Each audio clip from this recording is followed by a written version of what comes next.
Good morning student. कक्षा 8 का हम 4th चैप्टर देख रहे थे। उसका फर्स्ट वीडियो हमने देखा। अभी आगे देखते हैं। शास्त्री जी का संपूर्ण जीवन श्रम, सेवा, सादगी और समर्पण का उदाहरण है। अनुपम उनका उदाहरण है कि उनका जीवन कैसे श्रम से भरा, सेवा, सादगी, समर्पण, ऐसा अनुपम उदाहरण दिया है। उनके ये गुण केवल उनके कार्यों और विचारों में ही अभिव्यक्त नहीं पाते थे, बल्कि उनको देखने से ही इन सभी भावों का एहसास हो जाता था। उनके अपने व्यक्तित्व में विचारों का अनोखा समन्वय था। वे जो कुछ कहते थे वही करते थे। जो कुछ भी करते थे वह एकमात्र राष्ट्र लाभ की भावना से प्रेरित होकर करते थे। वो जो भी कुछ काम करते थे ना, वो एकमात्र राष्ट्र भाव लाभ के लिए, राष्ट्र का कहाँ पे लाभ होगा उसके लिए ही वो कार्य करते थे। मुझे लगता है कि यह उनके चरित्र की एक बहुत बड़ी विशेषता थी, जिससे के कारण देशवासी उन पर इतना अधिक विश्वास करते थे और उन्हें चाहते भी थे। इसीलिए देशवासी उनके ऊपर बहुत ही विश्वास करते थे और वो बहुत चाहते भी थे। बराबर? कौन? देश की प्रजा। पंडित नेहरू की समृद्धि राजनीतिक विरासत को संभालना और उसे आगे ले जाने का काम कम कठिन नहीं था, लेकिन देश ने उन समय यह साफ साफ देखा कि उसे संभालने की ताकत शास्त्री जी में ही है। जैसे कि पंडित नेहरू की, बराबर, पंडित जो नेहरू थे उनकी समृद्धि माने उसको आगे बढ़ाने का सपोर्ट किसके हाथ में था? लाल बहादुर शास्त्री जी के। तो भी वो हचकचाए नहीं, उसको हमेशा प्रगति के मार्ग लेते गए।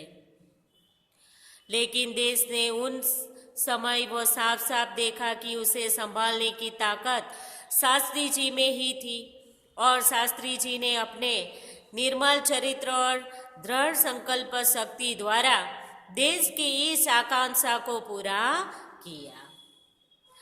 शास्त्री जी की एक सबसे बड़ी विशेषता यह भी थी कि वे एक सामान्य परिवार में पैदा हुए थे। उनकी एक बहुत बड़ी, सबसे बड़ी विशेषता है कि वो सामान्य परिवार में पैदा हुए थे। सामान्य परिवार में ही उसकी परवरिश हुई और जब वे देश के प्रधानमंत्री जैसे महत्वपूर्ण पद पर पहुंचे तब भी वह सामान्य ही बने रहे। सामान्य परिवार में उनका जन्म हुआ, उसके बाद वो प्रधानमंत्री के पद तक पहुंचे तो भी उनका महत्वपूर्ण वैसा का वैसा ही रहा, उसमें कोई भी चेंज नहीं हुआ। तब भी वो सामान्य ही रहे। विनम्रता, सादगी और सरलता उसके व्यक्तित्व में एक विशिष्ट प्रकार का आकर्षण पैदा करते थे। उनके अंदर गुण कौन कौन से थे? विनम्रता, सादगी और सरलता। इस दृष्टि से शास्त्री जी का व्यक्तित्व बापू के अधिक करीब था और कहना न होगा कि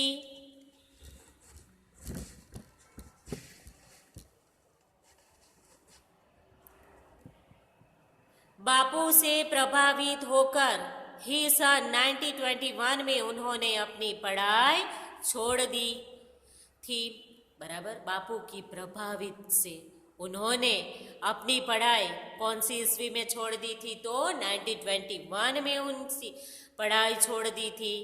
शास्त्री जी पर भारतीय चिंतकों डॉक्टर भगवान दास तथा बापू का कुछ ऐसा प्रभाव रहा कि वह जीवन भर उन्हें आदर्शों पर चलते रहे।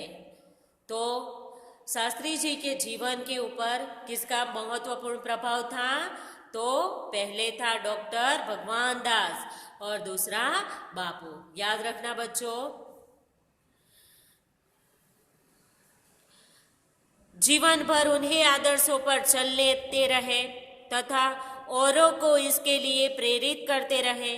शास्त्री जी के संबंध में मुझे बाइबल की वह युक्ति बिल्कुल सही जान पड़ती है।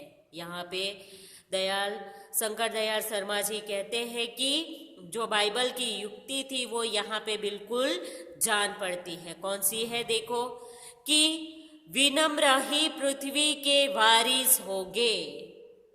बाइबल का ये वर्ड है, ये पंक्ति है कि कौन सा है, कि विनम्र ही पृथ्वी के वारिस होगे। ओके। शास्त्री जी ने हमारे देश के स्वतंत्रता संग्राम में जब प्रवेश किया था, जब वे एक स्कूल में विद्यार्थी थे और उस समय उनकी उम्र 17 वर्ष की थी, गांधी जी के आह्वान पर वे स्कूल छोड़कर बाहर आ गए थे। जब गांधी जी ने आह्वान किया था तब वो कितने साल के थे? 17 साल के थे। तब वो विद्यार्थी थे। तब उन्होंने गांधी जी के आह्वान पर उन्होंने स्कूल छोड़ दिया था। ये थे हमारे प्रिय नेता जो कुछ देश के लिए समर्पित करने के लिए तत्पर थे। इसके बाद काशी विद्यापीठ में उन्होंने अपनी शिक्षा पूरी की। उनका मन हमेशा देश की आज़ादी और सामाजिक कार्य की ओर लगा रहा। उनका हमेशा जीवन क्या होता रहा? सामाजिक कार्य में लगा रहता था। परिणाम यह हुआ कि सन 1926 में वे लोक सेवा मंडल के शामिल हो गए। याद रखना, 1926 में वो कहाँ पे, कौन से मंडल में शामिल हो गए? तो लोक सेवा मंडल में वो शामिल हो गए, जिसके वे जीवन भर सदस्य रहे। इसमें शामिल होने के बाद से शास्त्री जी ने गांधी जी के विचारों के अनुरूप अछूतोद्धार के काम में अपने आप को लगाया। लोगों को इतना जो छुआछूत का था नियम, ये सब उन्होंने भंग किए थे। यहाँ से शास्त्री जी के जीवन का एक नया अध्याय आरंभ होता है। यहाँ से 1926 में जब वो लोक सेवा मंडल में शामिल हुए थे, उसके बाद उनका एक नया अध्याय शामिल हो गया था। सन 1930 में जब नमक कानून तोड़ो आंदोलन शुरू हुआ था, याद रखना नमक कानून आंदोलन कौन से सन में हुआ था? तो 1930 में। तो शास्त्री जी ने उसमें भाग लिया, जिसके परिणाम स्वरूप उन्हें जेल जाना पड़ा। तो वहाँ पे शास्त्री जी भी वो सम्मेलन आंदोलन में शामिल हो गए थे, तो उनको जेल भी जाना पड़ा। यहाँ से शास्त्री जी की जेल यात्रा की जो शुरुआत हुई तो वह सन 1942 के भारत छोड़ो आंदोलन तक निरंतर चलते रही। बराबर।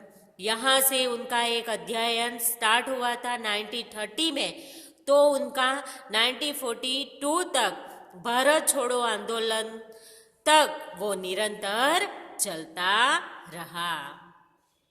इन 12 वर्षों के दौरान वे 7 बार जेल गए। बराबर 12 वर्ष, बराबर 17 की उम्र में वो उन्होंने क्या किया? स्कूल छोड़ दिया। उसके बाद उन्होंने गांधी जी के साथ वो जॉइंट हो गए। 1926 में उन्होंने लोक सेवा मंडल में जॉइंट हो गए। उसके बाद नमक कानून तोड़ो जो 1930 में हुआ था, उनका एक नया अध्याय प्रारंभ हुआ था। तो 1942 में जब भारत छोड़ो आंदोलन हुआ था, तब तक उनको 12 साल हो गए थे। तो 12 साल में उन्होंने 7 बार जेल में जाके आए थे। इसी से यह अंदाजा लगाया जा सकता कि उनके अंदर देश की आजादी के लिए कितनी बड़ी ललक थी। दूसरी जेल यात्रा उन्हें सन 1932 में किसान आंदोलन में भाग लेने के लिए करनी पड़ी और सन 1942 की उसकी जेल यात्रा 3 वर्ष की थी। बराबर 1942 में जब वो जेल में गए तो उनकी कितनी थी, तो 3 साल की उसकी जेल यात्रा थी, जो सबसे लंबी जेल यात्रा थी। याद रखना बच्चों, 1942 की जेल यात्रा उनकी सबसे लंबी थी जीवन के दौरान। तो बच्चों, हम ये वीडियो यहाँ तक ही देखेंगे। आगे का लेसन हम नेक्स्ट वीडियो में देखेंगे। ओके बच्चों, धन्यवाद।